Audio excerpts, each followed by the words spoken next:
Only thing unplugged is Forgotten Seasons. Welcome back to Forgotten Seasons. Today we've got Dee Brown reporting live from Jacksonville University. Dee, thank you for joining. How are you doing today? I'm doing good, guys. Thanks for having me. Dylan, Jelani, nice to see you, my brother. Always a pleasure, sir. Always a pleasure. Thanks for Yes, coming sir. on. Yes, sir. So Thanks. we've got somebody here today that has 30 years of NBA experience under his belt. He played, was it 12 years in the league? And then another 18 years in coaching in front office. So my first question for you, having sat in both chairs, right? You played, you were in the front office, you were coach. So three chairs. When you make that transition from player to front office and then coach, does your outlook and how you view the game of basketball change? Is it kind of a mixture of all three now? Because I think a lot of players are maybe oblivious to the perspective of a coach or a front office. And you could probably say the same about those coaches and front office members not being able to comprehend how a player looks at the game. Does that change? Is how you thought and looked at the game as a player just like so far gone now, or is it kind of a combination of all three? It's definitely a mixture of all three. I kind of felt that I was a coach on the floor when I was in the NBA anyway. I got a chance to play with some of the best players in the world that taught me the game, taught me how to respect the game, how to view the game, how to approach it on a professional level on and off the court. So as I start transitioning out of the NBA, I was preparing myself not really to be a coach, but more to just be an ambassador, a mentor for all the next generation guys. I think you always had to pay it forward. I always had a lot of guys that did that for me. I'm sure we'll discuss those guys like Robert Parish and Dennis Johnson, ML Carr, Cedric Maxwell. Those guys kind of prepared me for preparation of how to be a mentor and a big brother to these guys. So when I retired, it wasn't easy. It wasn't hard. It wasn't hard for me. Like I was ready at that time. The league didn't push me out. It was pretty much like I know I've got something bigger to offer to these guys. That's not the physical part of the sport, more the mental part, more the skill and life development part of being a veteran basketball player, which we don't have a lot of those nowadays. Which I think that the league kind of, you can see that with certain things that's happening in the league. Those mentors, those OGs that we call them now in the league that can basically put you in line or give you fair warning what to expect in the NBA. So yeah, exactly. Always say success leaves footprints, and we don't follow them enough.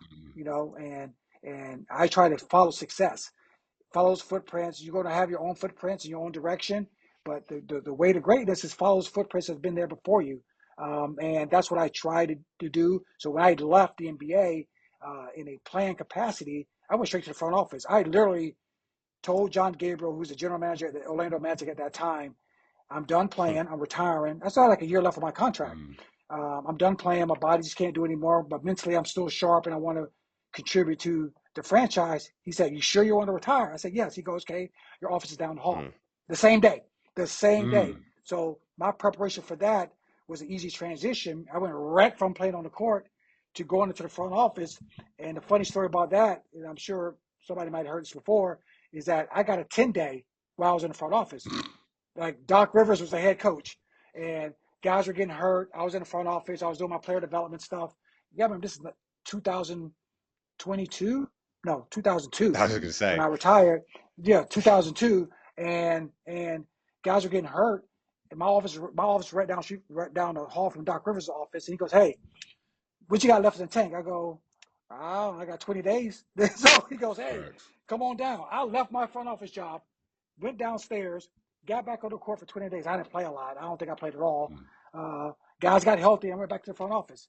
So again, like I think that was the last time you can do that. Like go from the front office to the court and then back at the front office. So that was another experience that the respect that I have from the coaching staff, from the players, that they still felt I had value to them. So my transition is always about the next generation, not about myself.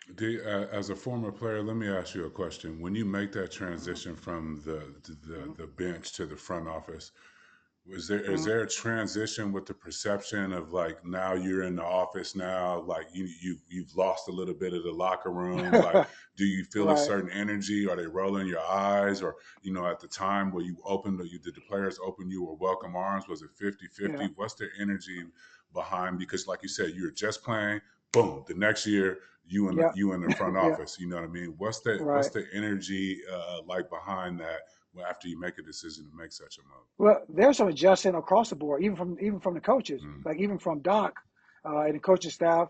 Those time when I was there, Tracy McGrady was there, and Grant Hill was there. Bo Outlaw, Darrell Armstrong. So those guys are still playing. So I was obviously the veteran guy on that basketball team.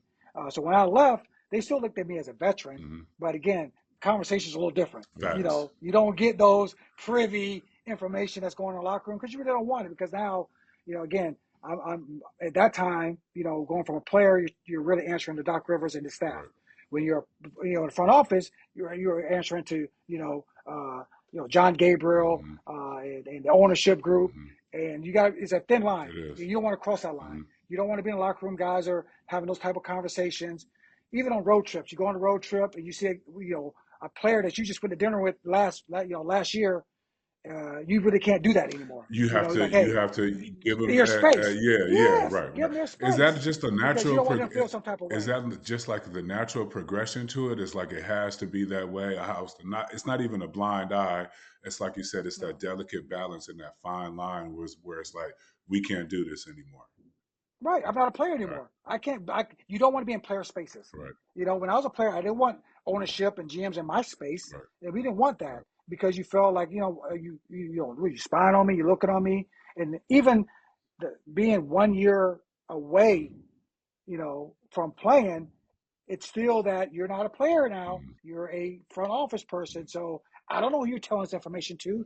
And not that they didn't trust me, but that's just a perception. Right. So, your people's perceptions are their reality. Right. So I had to understand that. So I'm out and about. Even in town, you see guys out, you just say, oh, that's your space. Mm-hmm. Let me go another direction. Mm-hmm. And that's just a respect factor that you wanted to build and a trust. Because, Jelani, if guys don't trust you, you can't talk to them on real. Mm-hmm. You can't give them real information. Mm-hmm. You can't be hard on them.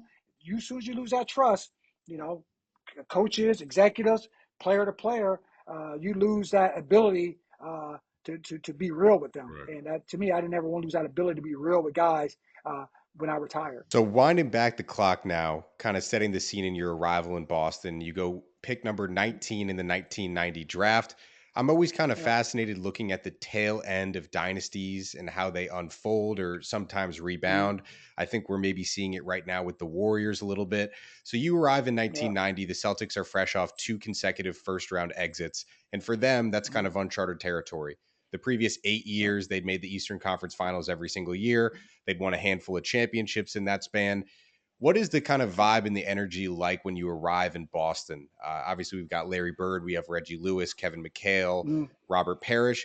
Is it, if you remember kind of those first days of training camp or summer workouts, like, is it a restless energy? Is it a determined energy? Because I think those guys in the team probably knew, like, time is running out. We don't have we still have a window, but we are at the end of the window. Right. And then here you are kind of thrust into, 20, 25 minutes a game as a rookie. What is the energy like when you arrive in Boston? Kind of take us and paint that picture for us. Yeah, I mean, I'm a student on the game. I knew the history of basketball. I remember when I went on my visit during the draft process to meet with the Celtics, and I didn't do an on court workout with them. I spent probably like 5 to 6 hours with Red Auerbach strictly Mm-hmm. talking to him, talking basketball, sitting in his office that is literally a basketball hall of fame. Mm-hmm. Go drove around the city, and we talked basketball. I didn't do a court workout for the Celtics, which was amazing. I did court workouts for other teams. So when I got drafted, it was still that transition of still trying to bounce back from Lynn Bias passing away. So they were still trying to get back that energy of losing a great player like Lynn, and then obviously at the tail end of the big three that still were all stars, still were top players in the league. When I got there, it was almost a you say about the Warriors, it was like an injection of youth. Mm. Myself, Brian Shaw, Reggie Sure. Lewis, Kevin Gamble, those were the young guys. They used to call us the Zip Boys. That was our nickname we got there, the Zip Boys, because the Zip Boys are going to take over for the Big 3. Mhm. Mm-hmm. And so when we got there, it was pretty much like, we know we're the big guns. We've been the big guns for a long time. We've got history with the Celtics, won championships. But this is the transition. This transition to Reggie Lewis, to Brian Shaw, to Dee Brown, from the front court to the back court. So that was exciting. That people were talking about that loud. About here's a group. You can see it. Mhm. You can see what's happening with the transition with this basketball team. They're going from the old back it down, Dennis Johnson post ups, throwing the ball to Chief, everybody get out of the way, to like we're spreading the court, we run up and down the court, you get lob dunks and alley oop dunks, and guys coming, doing things that they didn't see in the '80s. So they were So catching it, up with the league. The rest of the league was getting out of yes, their back post up and getting more up and down. exactly. Yeah. It is a great mixture because Larry, Kevin, and Chief didn't get in the way. Mm-hmm. They loved it because it made them better players. We sped the game up a little bit. They didn't have to have so much of the burden on them to have to do everything. But they still are focal points, And then Reggie emergence just came after that. So I enjoyed that pressure, like you hear it. And I think somebody said a quote. I know people talk about it now that you hang championship banners in Boston, and that was it. We don't hang division banners, in season banners that we're talking about now with the Lakers. I ain't gonna go there with the Lakers, but that was important. Like I was playing in the old Garden with all these championships, all this history. Being a young player in that environment was like you couldn't ask for a better environment to be in because you came in winning. Do people say that the big three stayed a little longer than they're supposed to? You start changing. You got to make trades or get rid of them before They have past their no prime. value before they have no value. Yeah. That's hard to do. Yep. That's hard to do. They did so much for the franchise and for the organization. You don't just say, what, we're trying to, and you didn't do that in the '80s and '90s. You just didn't get rid of your superstar Right. players. You kind of let them, you know, fade and leave on their own Right terms, off which into they the did. And sunset. yeah, and you respect that. A lot of dynamics happened between Len Bias, obviously, and Reggie, that kind of changed the tide for the organization for a lot of years until they caught back up in the late '90s. But that pressure, you loved it. You loved it. We had opportunity. We got to got past the first round. Lost to the Pistons Yep. my rookie year. That was the walk-off year where the Pistons walked off the court. Jordan's first championship, but we were right there. Like we had the best record in the league at All-Star break. Our coaches were the All-Star coaches my rookie year. So we were that team that had a chance to win the championship. Things happen. Larry gets hurt. His back goes out.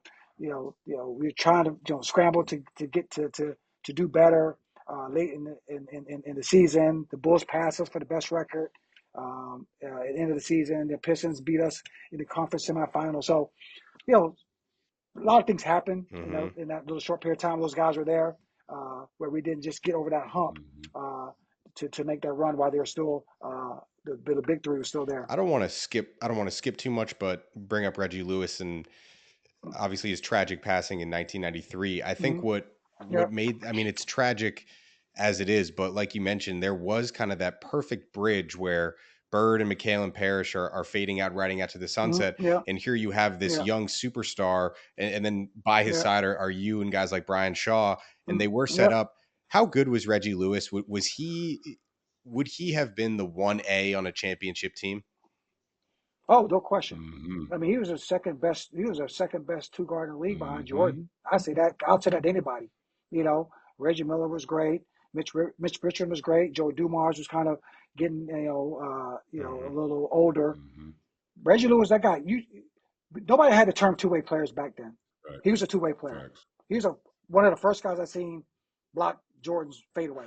Not once, not twice, but 3 times. As a Laker fan, I love Reggie Lewis, Yeah. and I hated the Quiet. Celtics. Yep. Oh gosh. Yep. Oh, quiet. Like he'll have 40 points. You never knew. Wasn't demonstrably athletic, could play both ends of the floor, and I understand with the Celtics' legacy and history, there was always that guy in line. There was always that guy in line. It went from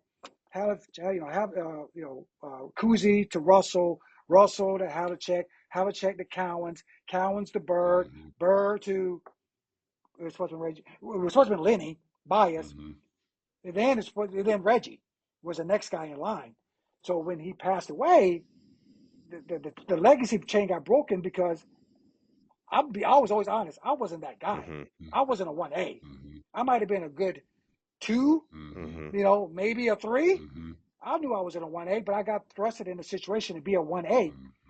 quick on top because you don't prepare for that. You can see the big 3 retiring, but you don't prepare for one of your good friends and teammates and big brother passing away, and all of a sudden you're thrust in a situation where now you're 1A. Mm-hmm. And it was tough. I'm not gonna lie, being 1A is nothing. Hey, nothing, especially in Boston, especially with the history of 1As. Mm-hmm. The 1As in the history of the Celtics is a little different than a lot of teams. Fact. So it was tough. It was real tough. But yes, he was the guy. He could have been a 1A. He could have propelled the franchise further. We wouldn't have had this big struggle in the 90s until obviously late in the 90s when we drafted Antoine and Paul and those guys down the road. But yeah, he would have been that guy. And I say it to this day, he was as good as a two-way player you could see. I look at his scoring prowess. Obviously we didn't shoot a lot of threes back then, but the same body, composition as a Kevin Durant. Mm-hmm. He wears 35. Mm-hmm. He wore 35. Could score in bunches.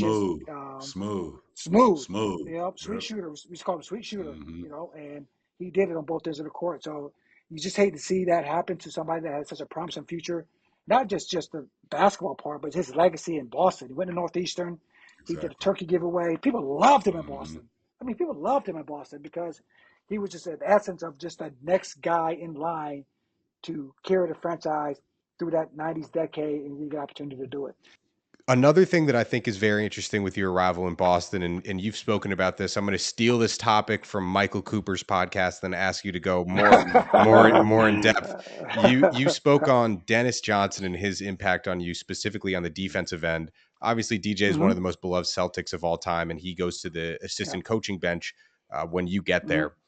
You talked about how he kind of taught you how to count dribbles on the defensive end and anticipate. Can you walk us? Can you remember that conversation and like what exactly was he trying to teach you? Well, it's funny that a great player like Michael Cooper, when I spoke with him, had no clue I was talking about. You would think that was a norm, but it really wasn't.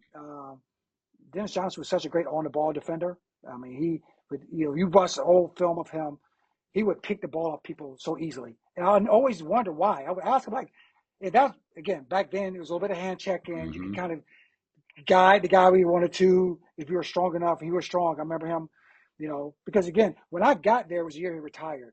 So I got number one. I got some heat early. You can't replace Dennis Johnson. Like, who's this young guy from Jacksonville we don't know about trying to take Dennis Johnson's spot? And DJ deflected a lot of that attention to himself. Like, hey, I'm here to mentor him. He's not taking my spot. I retired. I'm on the bench. So I will always pick his brain. Between him and Robert Parish, those two guys were just such a wealth of information on the court, off the court, how to be professional, how to dress for the games. But with Dennis, so I would watch a lot of film. Like I said, I was a historian of basketball, and I was always watching Celtic Lakers games all the time. We all did. Jelani on CBS, Tommy Heinsohn. So I said, DJ, like, how do you pick guys' pockets all the time? Like, you're not the quickest.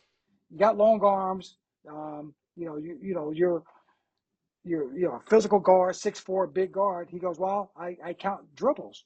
I go, what do you mean count dribbles? He goes, yeah, like there's a method of taking the ball off somebody's body if you know how to count dribbles. And he went into this whole explanation, and he went on the court and showed me. He goes, listen, guys get into a rhythmic pattern when they're dribbling. They're either comfortable or they're at duress. Like, but when they're in duress, they always go back to their comfort zone pattern. So you watch them when they're not under duress. If they do 1-2 dribble change, 1-2 dribble change, whatever it is what they did. It might be one skip, whatever it is. So they say, watch them in the first 5 to 7 minutes of the game, and put a little token pressure on them. but not too much where they feel they're comfortable dribbling. What they feel like comfortable dribbling. Once you figure out their pattern, start counting their dribbles and when they do it. So if they do 1, 2 between the legs, 1, 2 behind the back, now you know when to attack the ball. Because once the ball leaves their hand, it's a free ball. They can't make the ball come up. You steal the ball when it leaves their hand, hits the floor, not when it's in their hand. So he goes, that's how you count dribbles. You'll know their pattern based on when the ball leaves their hand and hit the floor. So I started doing that a couple of times. Hey, 1, 2, boom, 1, 2, 3, boom. And it worked. Like I would get steals on the ball all from guys I never thought I could take the ball from because they're so outstanding handlers. But what you do is you let them get into their comfort zone and then you put heat on them. And once you put heat on them, they go right to it. That's their comfort because they're used to doing that. And all of a sudden, you know exactly what they're going to do. So it sounds more difficult or simplistic than I'm saying, but it really happens. Sounds perfect to me.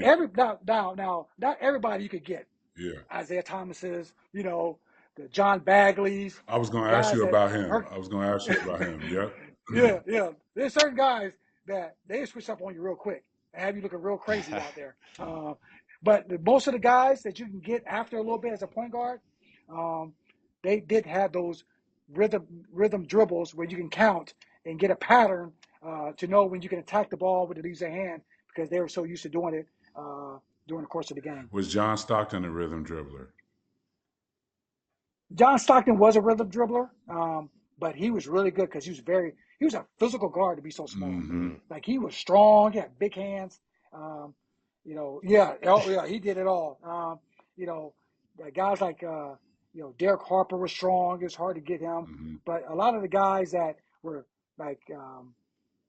trying to be real quick, that's the guys who get rhythm dribbles. The power guards, and I'm not calling John Stockton a power guard, Mm-hmm. but he was. But he played played big. He played big. You couldn't get close enough to him because he had enough hands. We call it hand-to-hand warfare. Mm-hmm. Like in the 90's, you had to win the hand-to-hand warfare. Whoever got their hands on you first won. And John Stockton would get his hands on you first, so you could never get to the ball. Veteran guys, Derek Harper, Tim Hardaway, guys like that. Kevin Johnson. Those guys knew how to play the hand. Yeah, they knew how to do the hand-to-hand combat quicker. Some of the guys who just thought they could just beat you because they were more talented or had handles, you could maybe get into a little bit. So it was you had to be very selective in doing that because you don't want to be left and crossover at half court and all of a sudden, you got the guys looking at you like, dude, just stay in front. I feel like back then too, there was only like a certain amount of patterns. The patterns changed as the game evolved. Yes. Because now they got hesitation, cross, right? But back then it's like with the hand check, it's like 1, 2, turn. You know what I mean? Step back, invite the pressure, cross, go this way. Now they like the head 1, 2, in and out. Hesitation behind the back, go. Yeah. Well, you can also carry. You can take 5 steps now. Facts. Well, yeah. I mean, it's crazy because, like you said, Jelani, that the hand checking helped because you can guide the person a little bit. It makes guys turn their back. Like the 2 guys who hated to be pressured all the time was Magic and Isaiah because they were just like they wanted free reign, and they were high turnover guys because they had the ball in their hands all the time. But it's hard to pressure those guys because Magic was 6'9". He would just back me down the whole time and turn his back.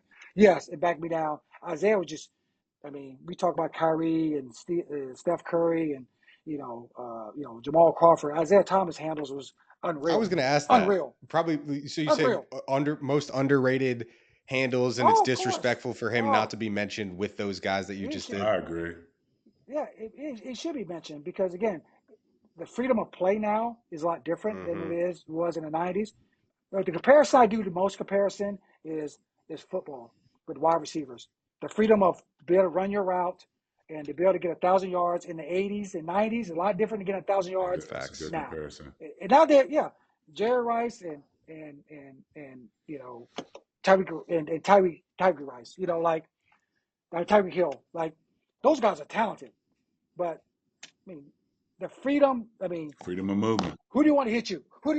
Ronnie Lott or this other guy? Like those guys were running through you. The physicality of the play. And again, I'm not that guy like, these guys can play in our era. Sure they could. Great players can play in any era. I'm not that guy that say these guys now can't play in that era.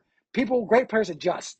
Great players know how to adjust their game to be great, no matter 80s, 90s, 2000s. So, but again, with the freedom of movement now, there's more things you can do with the ball that you couldn't do in the 90s because you could put your hands on somebody. Right.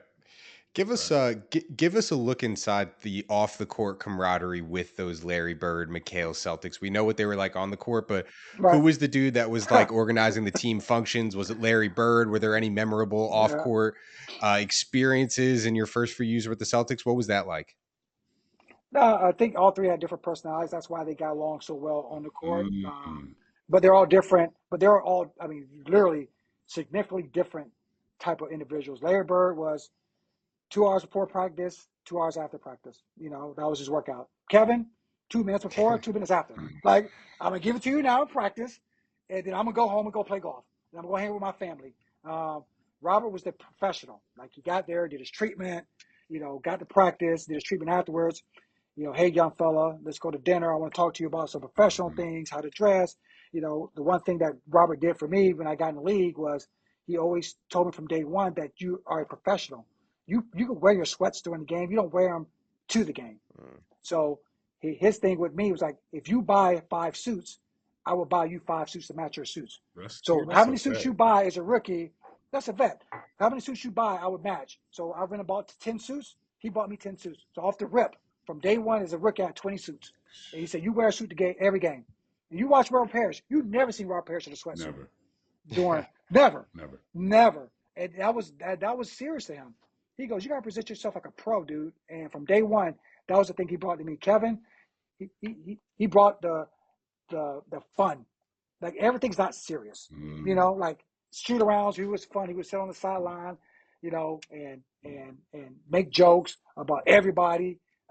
You wouldn't think Chief was like that. Coaches, when you see his face, you know, in some of the highlights in the pictures, when you see his face, you know what I mean? He's always like frowned up or serious. Chief was funny. Yeah, of course. Funny. He was hilarious because he would be like the moderator between Larry and Kevin. You know, because their approach is too different. He was like Egg McMahon. He would just laugh and egg those two on because he knew they would get into it just because they were so competitive and their approach was different, but they were great together on the court. Larry, he was just, you know, when you play one of the best players ever to play, you just watch and say, you know, why is he great? Is it his work ethic? Is it his preparation? What is he looking at? Like, why can't I see the things he sees? You know, he was like a chess player, like a master chess player. So I would mimic his viewpoints and talk to him after practice. And, you know, my rookie year, I probably shot, you know, 100,000, 200,000 shots after practice just with him, just to see what it looks like to see that ball go in and his attention to detail. So he showed me what I thought was working hard looked like until I got to see him really what hard work looks like. It takes time. It takes sacrifice. You have to do the hard things. You have to prepare your body because he went through a lot of stuff to play, like with his back and his ankles and all that stuff like that. But they're all great people. You know, I had rookie duties like everybody else. You know, Larry wanted certain things and Kevin wanted certain things and Chief wanted certain things. And you do that just because, you know, you got to pay your dues. So, but they treated me great. They treated me like a little brother who was just dying just to be around them. You know, the little brother that follows the big brother around the parks. Yeah, that's what I did. And they never shunned me. Go away, you're young. Go away. You know, you're not ready for this. They embraced me, and that made me realize when I got as a veteran, I was going to do the exact same thing to the guys that came, you know, after me, like the Vince Carters, the Tracy McGrady's, you know, the Chauncey Billups. Those guys got a chance to be around and mentor. So those 3 guys just brought a different perspective of everything about how to be a veteran in the NBA. Dee, let me ask you a question before you get to this next one, Dylan, because I always like to ask this of veterans and people, you know, played in the association. How important is it to have that type of veteran leadership in the league when you come into the league your first 1 to 3 years? How does a young player's career like turn if they don't have a Larry Bird, Kevin McHale, Robert Parish to show them the ins and outs of the league on and off the court. Right. We love to talk about this on the show. I love to ask people, like, you've been in the front office. Right. How important is it to have a veteran leadership to show you the ropes in the NBA? If you got if you got drafted by Washington instead of Boston. Right. Yeah, I mean there is a lot of pitfalls as a young player coming to the league. The obvious things is, we can say it, money and women, right? Those are two that's there that everybody knows off the rip. Okay, money, you've got to get a lot of money, all of a sudden you're going to have a lot of attention. But to me, it's your circle. The yes men, the people going to tell you what you want to hear, In the NBA, in the locker room, you need truth tellers. You need truth tellers. People gonna tell you the truth and it hurts your feelings. People gonna tell you when you effing up and not working hard and in the street too much and don't do this, don't go here, be careful who you hang around. Because they've been there, they've done that, they've been around these people, they've seen different people, they've seen different situations. And a lot of it, to me, veterans, it's not so much the education of how to play basketball. It's how to respect the game, how to respect yourself, how to respect your teammates, how to respect your coaches, how to respect the janitor, how to respect the chaplain, the pilot on the plane, the people in the hotel, the ticket person, the people on the planes. All that. Oh yeah. To me, that's what veterans do, because that's all important. Listen, can I tell Vince Carter how to dunk better? No, probably not. He jumps higher than me. He's a better dunker than me. But what I can tell him is how to conduct yourself in public. When you're out in a restaurant, how to say yes, ma'am, and sit up straight and look people in the eye. Like those type of things veterans do. Yes, veterans do for young guys. It's the life stuff. They got enough people to tell you how good you are. You should be getting more shots. Why coach ain't playing you? If I was you, I would say no. How about the stuff that's going to have a lasting effect on your life and your livelihood and your family? Those type of things I deem that veterans are needed for in the NBA, because the league's so young. Like when I came in the league was an old league. And what I mean by that, your superstars are 28, 29, 30, wife and kids, not hanging out as much as maybe the young guys. Now the league is 17, 18, 19. Your superstars are 21, 22. They barely can go out and get a drink. They're not even legal enough to get a drink. And you're telling me, you're going to tell me that you know about life? I mean, your mind isn't fully developed until 25 years old. So you're going to tell me you're a 23, 24, 25-year-old person is a veteran, is going to tell me how to live life and make rational and sane decisions? That's tough. So having these old heads on the bench in the front office, to me, it's not so much a basketball talent, physicality, growth part. It's a life skills. I'm going to keep you focused, give you some of these pitfalls you might see. I'm just putting it out there for you. If it's finances, if it's relationships, if it's with your family, if it's your friends, just giving you some insight on what's going to come now that you're in the NBA and a professional basketball player. Before we get to the 91 playoffs, our producer Eric was mentioning, what was going from Jacksonville to Boston like? We obviously hear a lot from, different stories, different visiting teams of what Boston was like in the late 80s, early 90s. Is it true that you had some sort of like run-in with the law? Like, did you get stopped in your car in the outskirts of Boston? Talk to us about that. Yeah. Well, when I left Boston, it was the first time when I got to Boston, it was the first time I ever left Jacksonville. I went to high school in Jacksonville, went to college in Jacksonville. I think I've seen snow maybe once in my life before I got to Boston, so it was a lot different. And I remember my grandfather, my mom's dad, great guy, but very southern guy. I don't think he ever left Jacksonville ever in his life, never left the South. And I remember I got drafted by the Celtics, and he loved the Lakers, but he loved basketball. And I remember the first thing he said, hey, be careful, you're going up south. And I didn't understand that term. Going up south, what does that mean? He goes, just be careful, son. So, me, bright-eyed, bushy-tailed, going to Boston. I'm playing with Larry Bird, Kevin McHale, Robert Parish. I'm loving it. You hear the stories, you hear the stories, what happened to Bill Russell and all the Casey Jones, all the players, Sanders, that when they were there in Boston. And you go, listen, those are authentic, real stories. Like, you don't dismiss those. Those are their experiences. And like you mentioned earlier, I had my experience as soon as I got there. So I got drafted, obviously in June, and then in later that year, I was looking for a house. Trying to find somewhere to live to get ready for the season. It had to be maybe a couple months after that. I don't remember the day. I think it was sometime in August before the season started. And I was in Wellesley, the outskirts of Boston, and I was at the post office. Getting my mail because I didn't have a place. I was getting my mail forwarded to the post office back then, the PO box. So I was checking my mail, and basically, cop cars came to my car. Thought I was a bank robber that robbed a bank a week earlier, had guns to my head, and I really thought I was going to die. I honestly did. It was a very, very traumatic situation in the sense that the first thing I thought about was my granddad. The first thing I thought about.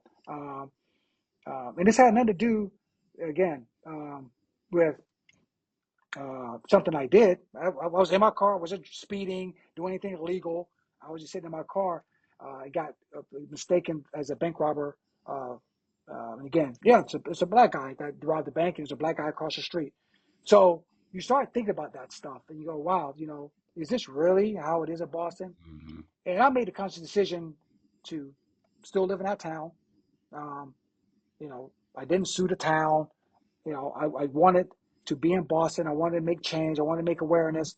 A lot of things happened in that town. A lot of change. I think the mayor resigned and the chief of police resigned, because there's a lot of change, a lot of conversation on why is this happening in 1990.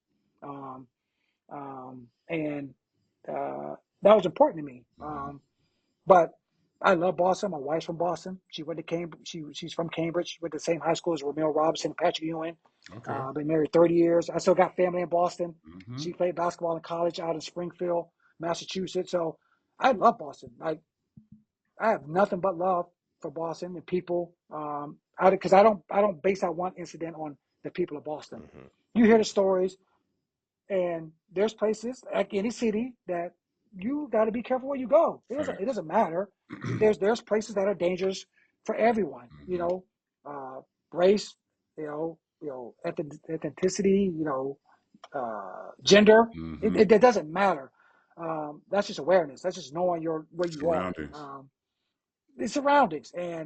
But I was just in Boston during the holiday season, and it was great. Loved it. People saw me. Dee, welcome back. Glad you're in town. See your family. People know I have family up there, and I still love the Celtics. That's always going to be number one. As you see behind me, that's the team that I love. But yeah, it was that experience was different because it just it brings awareness to these things happen. Now, what if I wasn't a Celtic? With something worse, you start thinking about that. How much does this happen that nobody knows about? Those are the conversations you start having in your mind, that this could be anybody. This could be somebody's child, or somebody's brother or husband.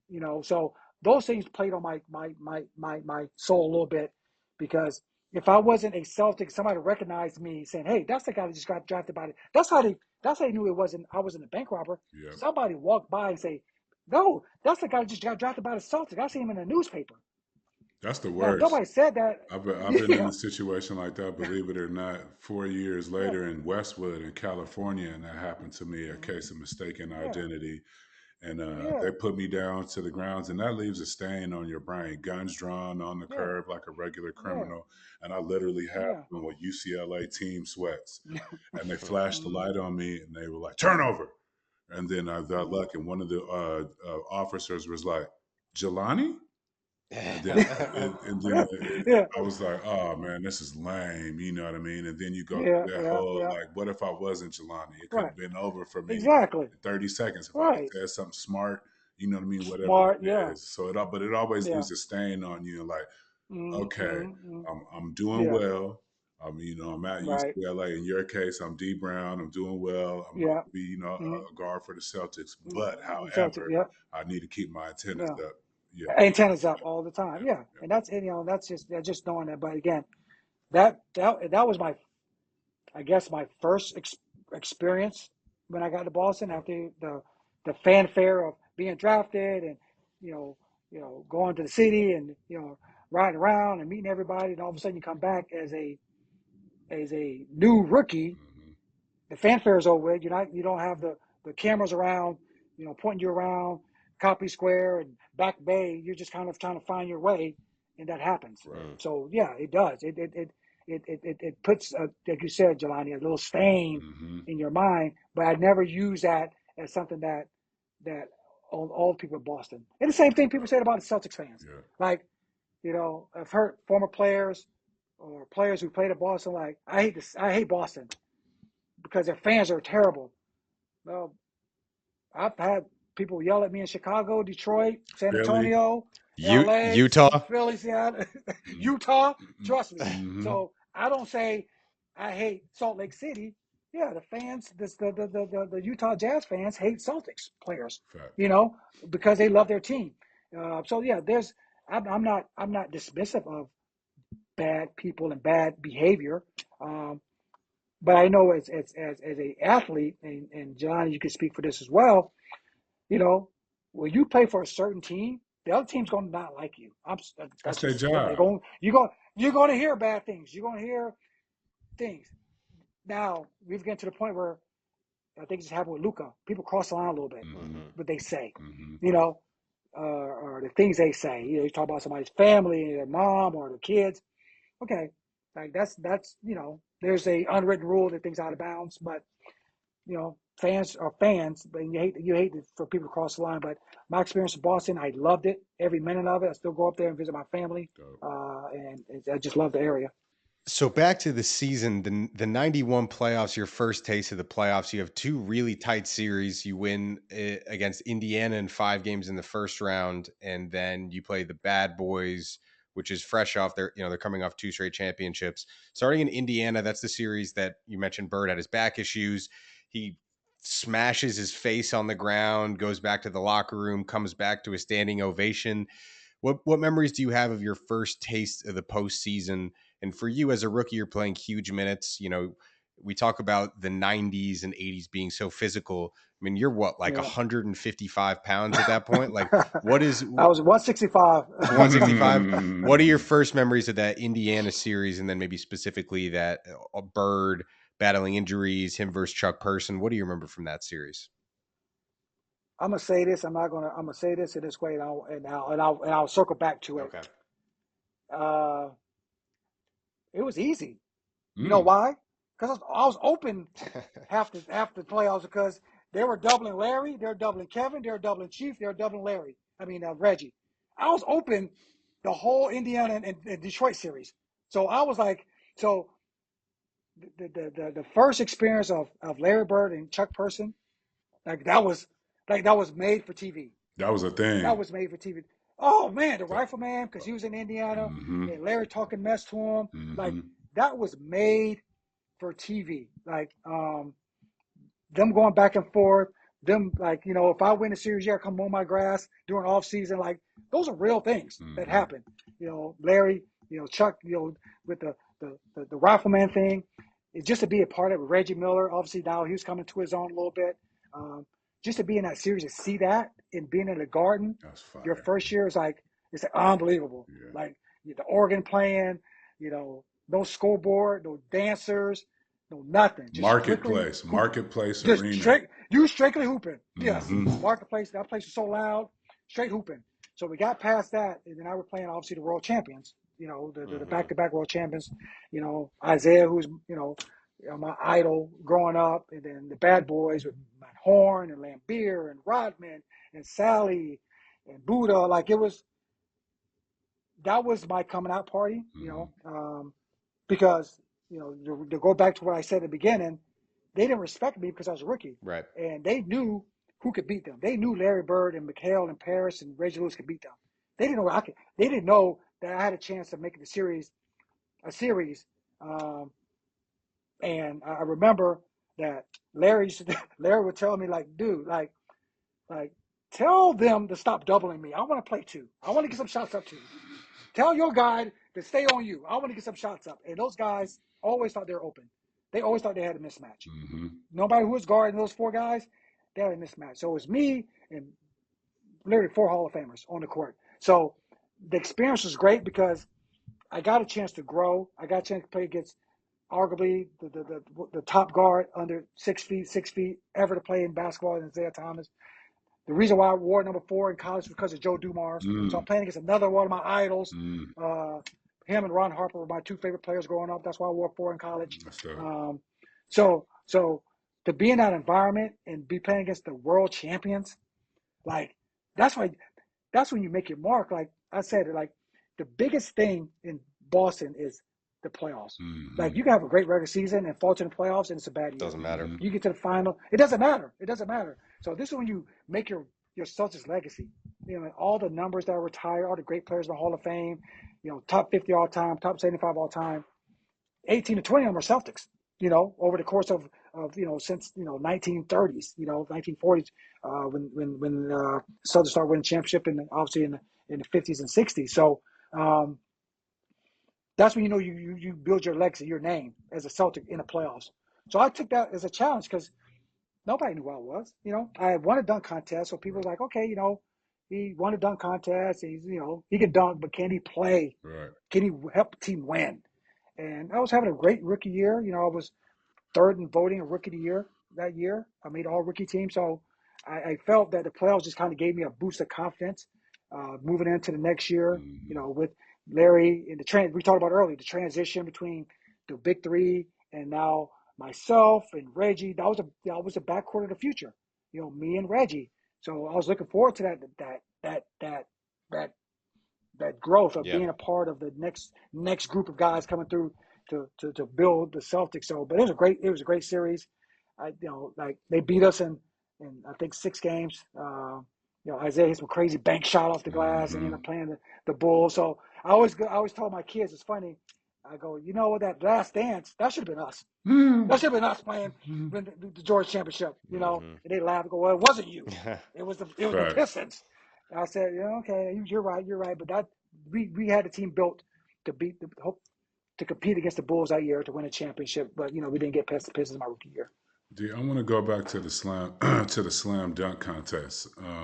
2 things I want to talk about. You know, obviously the thing that everybody wants to know. We don't have to spend a bunch of time on it. And the legendary pumping of the Reeboks, and you know, sending Reebok into the stratosphere with, you know, the pump the pump model. But before we talk about Reebok, you spoke to it a little bit.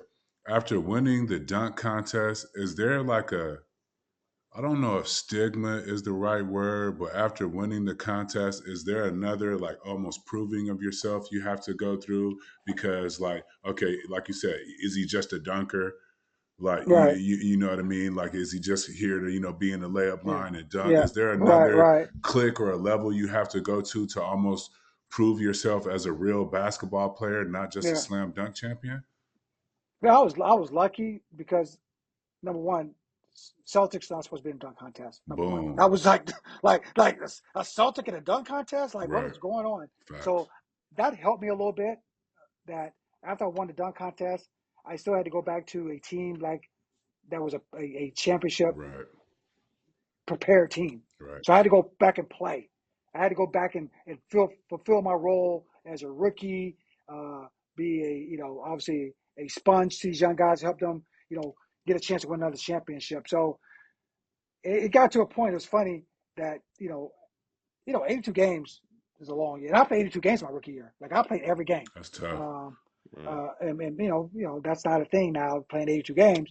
But I played 82 games. And I remember late in the season, you know, you get a little tired, rookie, you know, you say 165 pounds, banging against, you know, big, huge guards. I got a fast break layup one time, and I laid it up. And I know exactly what you're talking about. Woo!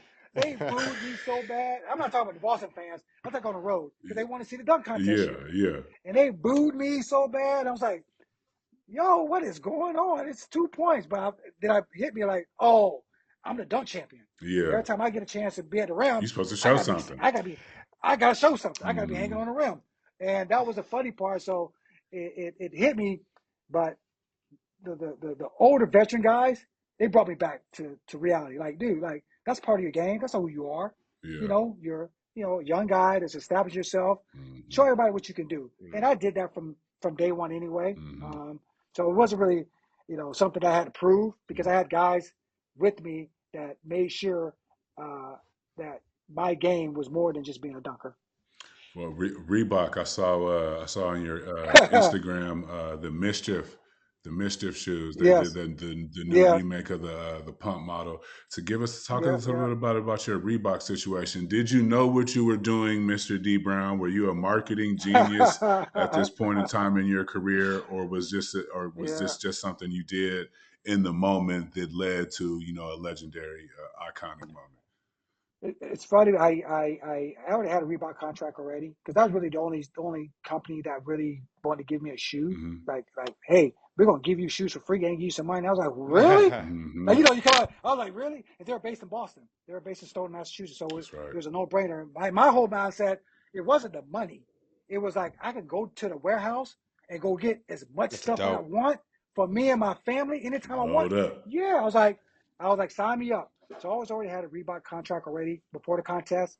And they didn't know I was going to pump my shoes on. They had no idea. I was wearing the pumps during the season already. Right. I loved the shoe. It wasn't a gimmick. I didn't like taping my ankles. So I would pump up my shoes for comfort. I hated I never taped my ankles in college. So I use that as a excuse to not get my ankles taped. Me too. But it worked for me. So when the contest happened, I was like, I got to do something that's different, like to get the fans behind me because it was in Charlotte. Rex Chapman and Kendall Gill was in the contest, and they were both from playing for Charlotte. So nobody knew what I was going to do. I said, I got to just do something to get the crowd on my side, or some flair to it, and I that's why I came up with it. And they found out when I did it that I was doing that. Like, what is going on? So. Right. The rest is history. I'm still a Reebok athlete, still, my son, you saw the mischief shoes. My son, me, did a national commercial for them with the new shoes. My daughter, Lexi's a Reebok athlete. Nice. So they've done well for us over the past 35 years. But, doing the pump, people still talk about it to this day, which is very, people, not a lot of people can identify with a shoe. Yes. Means something. People still identify that shoe with me, and they come out with different shoes every year. So it's a very special moment. Reebok has been very, very, very gracious to me and my family over the years to make sure that I'm still involved with the company. Hey, did they give Shout you out like to a Shaq cabinet? And AI over there I was going to say, did they give did they give you a cabinet position? But no, I got a real job. What are you talking about? Like, you got no time for that. Shaq's the president. I got time. Listen, I talk to those guys and listen, they're going to do a great job doing that. And I'm involved with doing stuff during All-Star Weekend and different launches of shoes and supporting like people like Angel Reese, who has NIL deal, or Justin Fields, who they signed for football. But for the basketball side with Shaq and AI, listen, those guys are different level icons than I am. People know me because of the pump and what I did with the shoe, and I sold a lot of shoes and put Reebok on the map at that time and level. Those guys took it to another level, Shaq and AI. So much respect to those guys, being still involved with the company and obviously trying to get the company back, in basketball and changing the narrative of, all the different shoe companies out there. So, it just, it's a lot of shoes out there. There's a lot of companies. Plenty. Back then it was Nike, Reebok, and Converse, maybe Puma, the Converse. Yeah. Now New Balance is back in. So many different shoes back into it. So many players. So, to my only claim to fame is that at one time there's only 3 guys had their own shoe: Jordan, Barkley, Dee Brown. That was it. Yeah. That's my only claim to fame. Yeah. Now, again, those guys are different levels. Yeah, but still, you was able to forge your moment.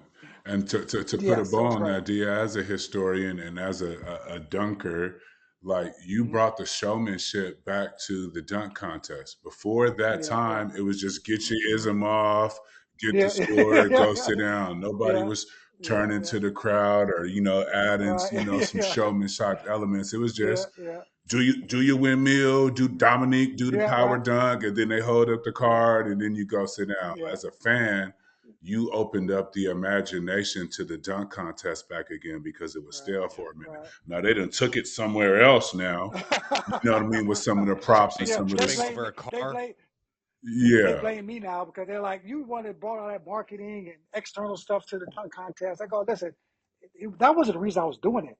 Right. I was doing it because I wanted to win. I wanted to get the crowd, and because you got to remember, back then, Jelani, that was the event. That was it. Player was there. Every celebrity was there. I got an old picture somewhere, and I'm looking on the thing. I'm like, is that Will Smith sitting there on the sideline? And reads the Fresh Prince and that person, and that was the event back then, like the marquee event. Magic was there, and Isaiah was there. Man, the brands was in there. PepsiCo was in there. Budweiser, like every big head of state from all the brands was in there watching. That was it. Yeah. So it's special to be in that era where you felt like you promoted the obviously the NBA well, but also you started a generation of guys thinking outside the box in the contest. Like you said, it's taken off to a different level. The phone booths and the cars, the Timberlands. We can use props. There was no props, no cars, no chairs, no people, no hats, no nothing. It was just like straight dunk. So you had to be a little creative back then in the 90s and 80s. No cupcakes with the birthday candle. That guy Gerald Green. That was dope. That guy Gerald. So kind of just wrapping up here. Appreciate your time so much. I know this has gone a little bit over, but I want to kind of close the door on the Boston experience. So you end up losing in 6 to Detroit in 1991. You lose to Cleveland the next year. Bird retires. McHale retires. Reggie tragically passes. And you mentioned there was this perfect setup for this bridge of eras. That doesn't happen. And in the mid 90s, I would think that the team and the organization is probably just a little bit lost because, again, Reggie Lewis passes 7-8 years before that. Len Bias passes. I want you to bring us inside the locker room or however you communicated with teammates when Rick Pitino gets the job as coach, as GM, as president. And so much has been talked about this. Obviously, Pitino tries to implement what he did at Kentucky, full court presses, tape practices, a lot of running. At what point did you realize that this was not going to work? Well, I'm going to go back to the end of the era when Reggie passed away. And we'll start from there and work our way up. When Reggie passed away, like I said, I got voted into being the face of the franchise, being the 1A player. And listen, after that, I had some really, really good years. Averaged like 16 and a half points a game.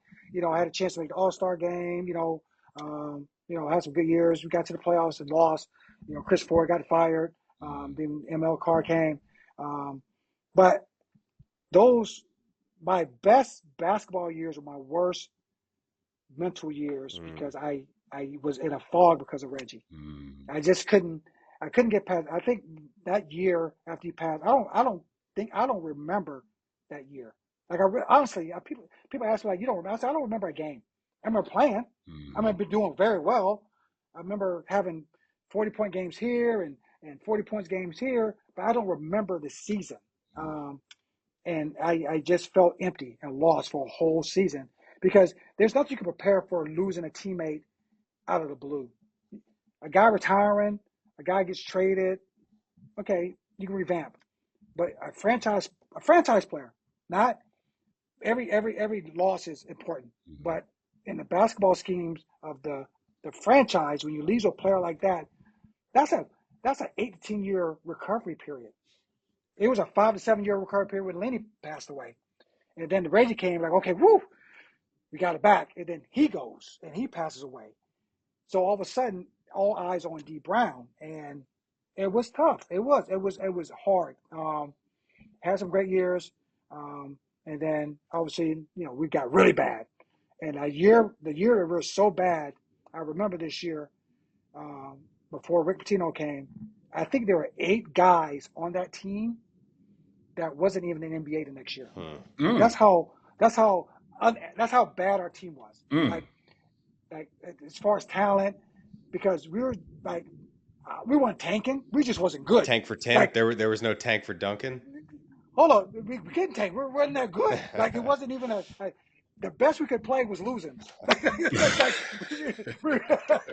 we really wasn't that good. And that's not a knock on those guys because I was part of it as well. So I take responsibility for losing games and not being what the Celtics fans deserved at that during the course of their history of sports. So I was really the bridge of the old Celtics and the new Celtics. I was the last one left.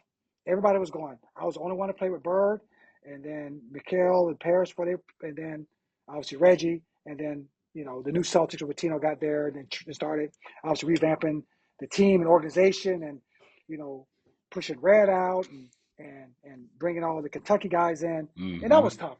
That was tough because I was there and I understood the history. I lived the history. I was in the old Boston Garden. I used to spend time with Red and Sat Sanders and Heinzen and Kuzi and Havlicek and DJ and Casey Jones. I mean, I could name guys that was at our practice every day. Every day, these guys were at practice every day. And for a guy like Rick to come in and really want to just wipe that out, that bothered me. Like that bothered me more than anything. You don't dismiss 50, 60 years of history because you're trying to change it to be what you are. You kind of keep it yours. Keep it a buck. Do you bringing these Kentucky dudes in here? You know what I mean? Yeah. Exactly. So it was very, very, to me, I felt insulted because I was a captain at that time. I felt a little bit insulted that we just going to dismiss all these years of greatness.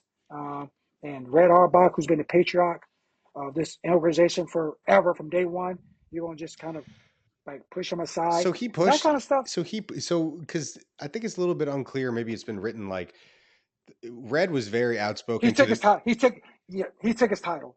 So Red's always the president. But Red was outspoken in saying this is what I want to happen. I want Pitino. He's my guy. But was that just, do you think, to try and be a good teammate, quote unquote? I want you to look at the first 2 seasons of our year Pitino was there and see how many games Red was at. Red never missed a game. Never missed a game. And then once all the Pitino stuff came, I think it's not that he so much pushed him out. He just didn't gather input from him, or I don't want to say blessings because Red still was sharp. Red still had a basketball mind. Red still had contacts. Red still understood the game, and it was kind of like I said. It was just kind of a clear-cut separation of old Celtics and this is what we're doing now. And that's hard. That's a very, very hard pill to swallow. Yeah. Maybe I just was stubborn. Maybe I didn't want to see it because I was part of the old regime. But it was, listen, it became, and I'm sure you've heard from other people, it became a college environment. Like, like you said, we taped for shoot-arounds. We couldn't wear our sweatpants when it was, cold. We're pressed all the time. We had 3.5-hour practices. It was a lot. Especially being at that time I was an 8-year veteran, still part of the Celtics and I never ever thought I would ever not play for the Celtics. I thought I was going to retire there. And again, I was the last one there. So I knew the writing was on the wall. Like Johnny said, start bringing the Kentucky guys in, start changing the way he wanted to play. Remember, and this is one thing about Rick Pitino, that dude knows how to coach. I would not. You talk about a coach, you talk about knows the game, a student, a mastermind. Like he was like a maniac coach. He was great. There's not a guy who was more prepared, more insightful, had passion for the game than Rick Pitino. It was the other stuff that people had problems with Rick with, the ego or, this is my team and you're just here to play for me. So there's a lot of other things that rub people the wrong way who are former Celtics or part of the organization. The things that, obviously transpired along the way while he was there. That was more than anything. It wasn't his basketball acumen. It was the other stuff that kind of rubbed people the wrong way.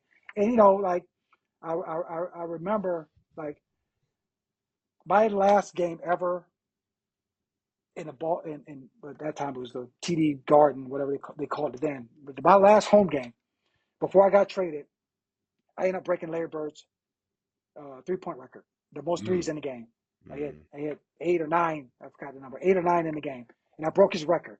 And that was the first time in about probably 5 or 6 years that people chanted my name, D.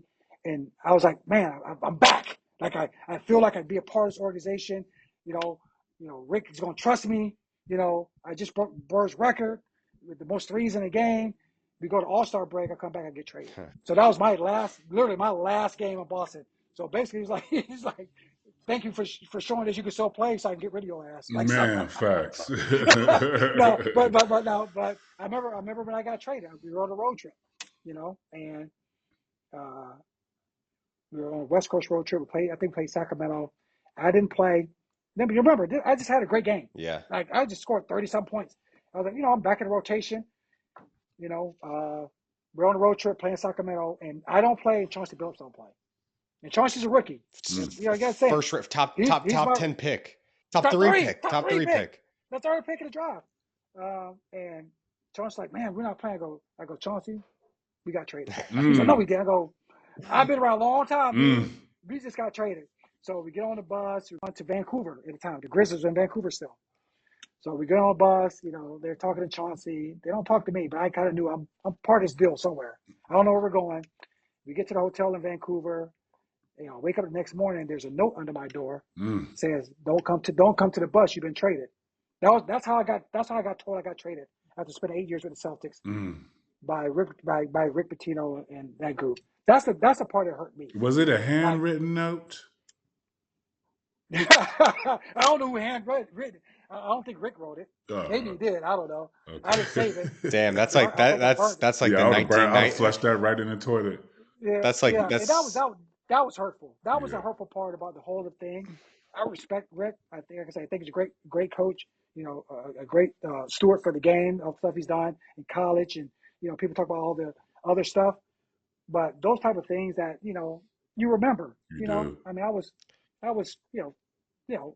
8-year veteran in the league. You know, was captain of the Celtics. You know, for 5 years. You know, after Larry and Chief retired, I was the captain of the Celtics. So you feel like you earned a little bit more respect than that. So that was tough. Like that was a tough stretch. You know, and the 90's basically kind of gets forgotten. It really does. It's funny. We talk about the 90's Celtics, and it goes from Bird retiring, Reggie passed away, to Paul Pierce. So nobody talks about the years in between because they're pretty lean, to be honest. So the crazy thing, and we talked about this, is that Bias passes, Reggie passes, and Pierce comes like an inch away from dying. Yeah. Yes. Was the curse of the small forwards in Boston or something like that? But that was different. That was a different type of almost situation. Different situation. But yeah, you said that, and it's crazy because I didn't play with Paul. I got traded the year before Paul got there. I played with Antoine, and so that was obviously Rick Pitino's first year when Antoine was there as a rookie. And Antoine was special. Like he was like if he played his era right now, he would be great because he was the first guy that there was like shooting a ton of threes, a ton of threes, as a small forward, power forward. But yeah, that segment between 93 and 98, that 5 years was a very difficult time in Celtics history. I'm very honest with that, and I'm very honest about myself of what I tried to accomplish. I know it's very skewed, but I'll hold every offensive record in the 90's in Celtics history, like points scored, assists, steals, free throws. Like I'll hold a lot of the records in the 90's. But again, it's a little skewed. Reggie passed away, Bird retired, Pierce didn't get there to 98. So, but I spent a lot of time, my first 8 years of my career in Boston, and my last 5 years, wasn't the greatest as far as on the court.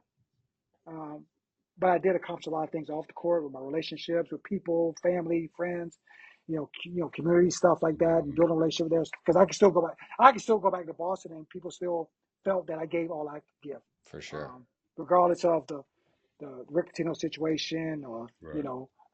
us being so bad, winning. I think we won 15 games the year before we got in the Duncan sweepstakes. Yep. And we ended up getting 3 and 5. It was Chauncey and Ron Mercer.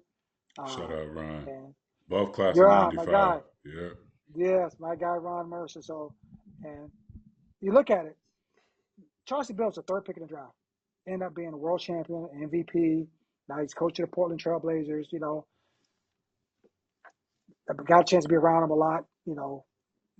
After his career, as well.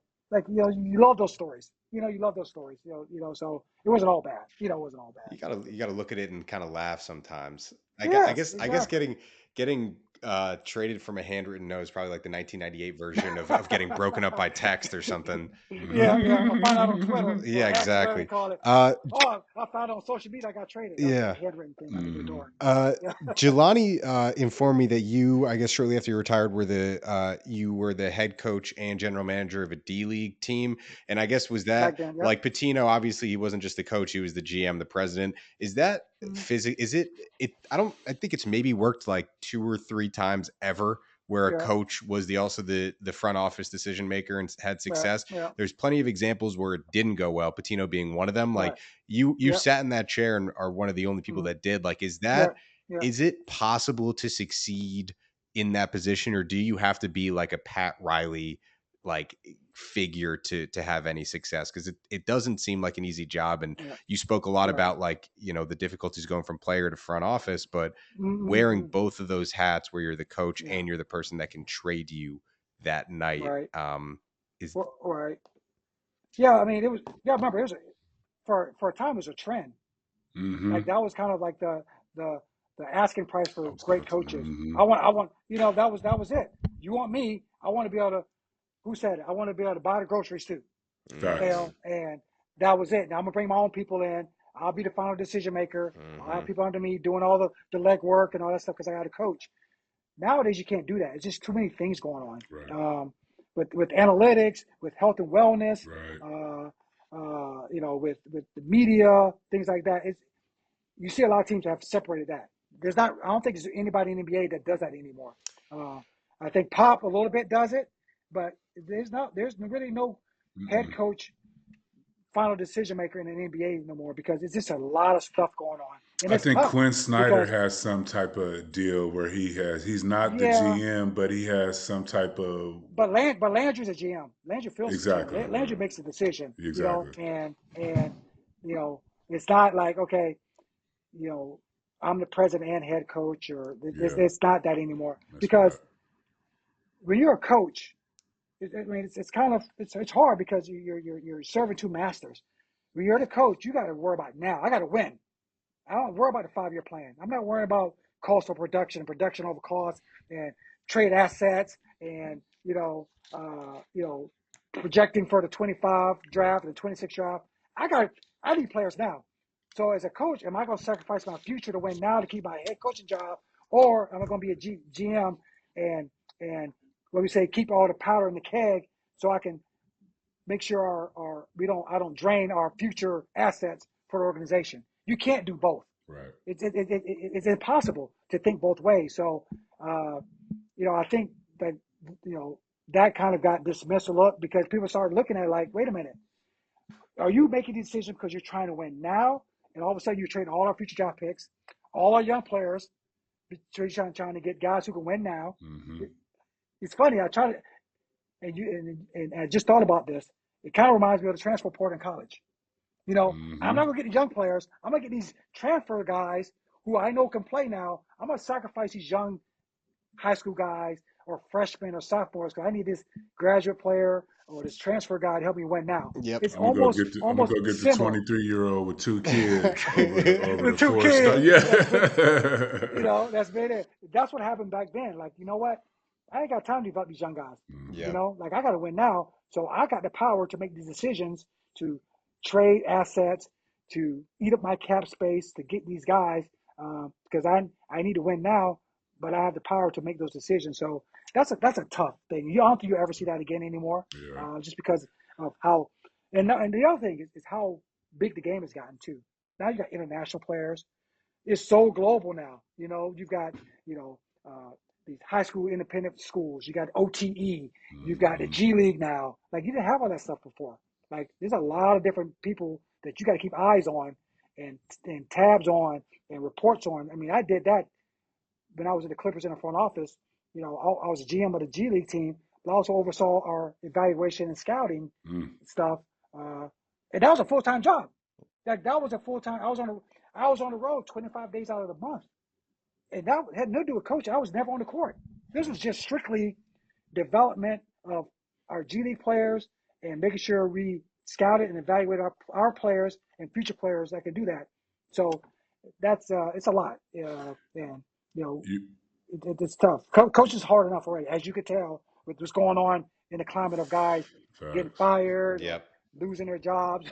It ain't easy being a coach now. You're better off being a player coach, if anything. You might be able to get the player coach off. Bill Russell joint? Yeah, you can be able to get the Bill Russell joint off better than the front office joint.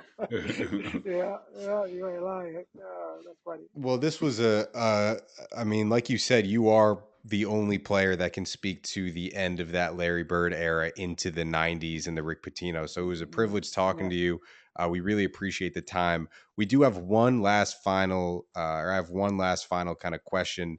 You get traded in that Chauncey Billups trade and you go to Toronto. We talked about a couple weeks ago, and it's been kind of circulating the news, the fact that Vince Carter doesn't have his jersey retired in Toronto.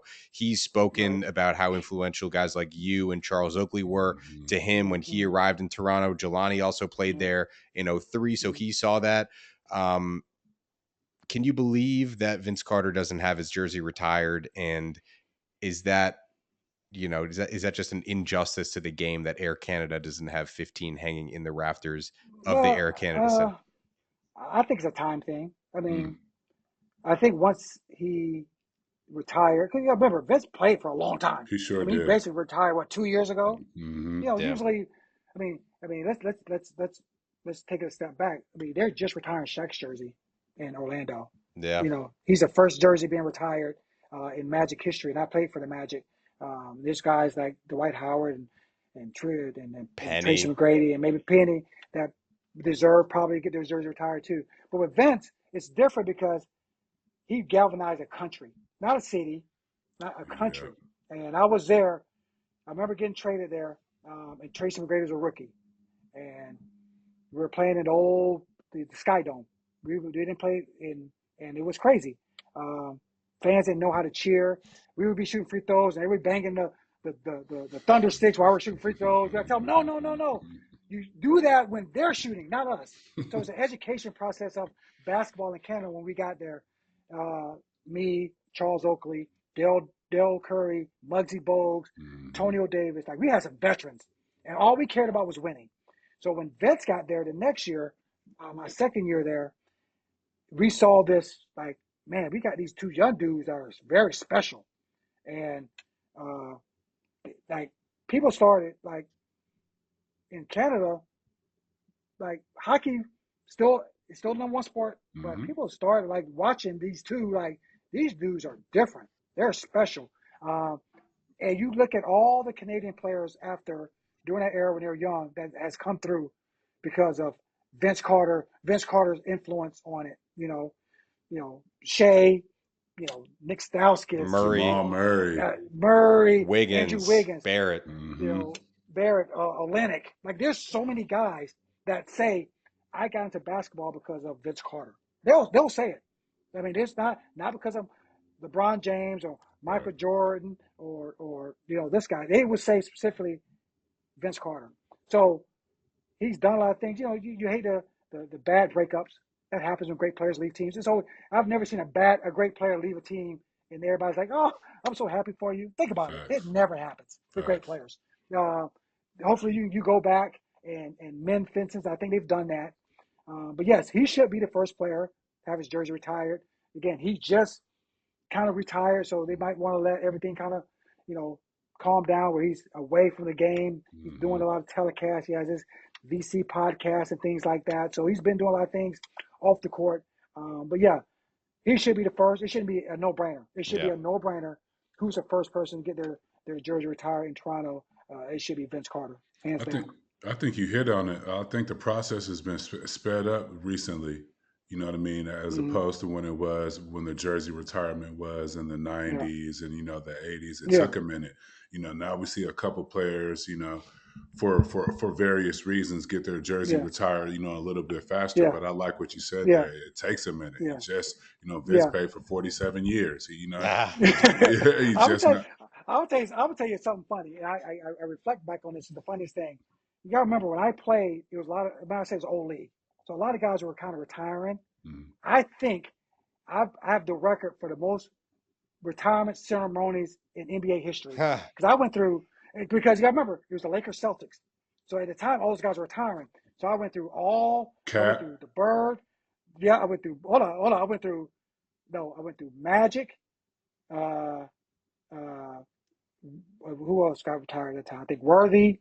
There's about 3 guys from the Lakers got retired. We were always the team that they played because of the Celtics. And then I remember being the Celtics. I was there. Bird, Parrish, DJ, Reggie, Cedric Maxwell.